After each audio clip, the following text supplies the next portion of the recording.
That's right, Laura, and it took the jury only 26 minutes to deliberate, even after Riggs took the stand in his own defense today. Now, they found him just in the last hour guilty on all 3 counts: malice murder, felony murder, and armed robbery.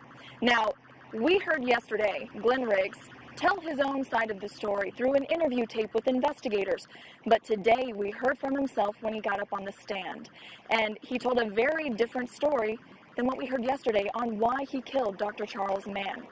Now, we already knew that he posted a Craigslist ad asking for sex, but what we learned today was that that post, he says, was meant for women. That's what he was seeking, and he actually says he did get some replies from some females, but he wasn't interested in any of them.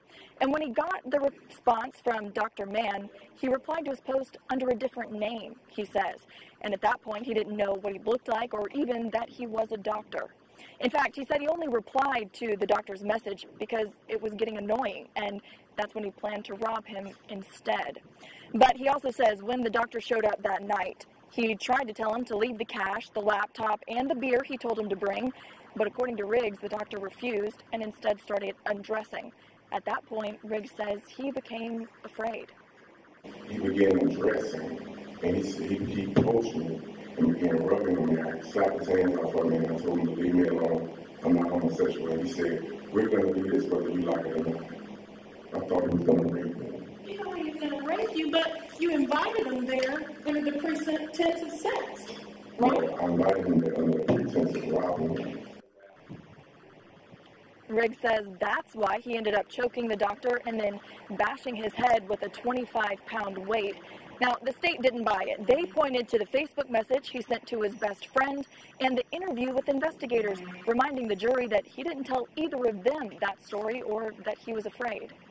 Not once did he tell that friend anything about being afraid, that he thought that he was going to be raped. He didn't ask him for help. He just said, "I killed me.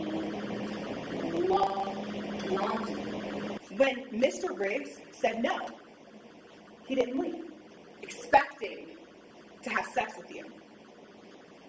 That you should be prepared for how aggressive they come at you. Now, the defense was trying for voluntary manslaughter instead of murder, but the state won in this case. And just minutes ago, the judge sentenced him to life without parole plus 20 years, so he will likely never get out. Laura, Richard.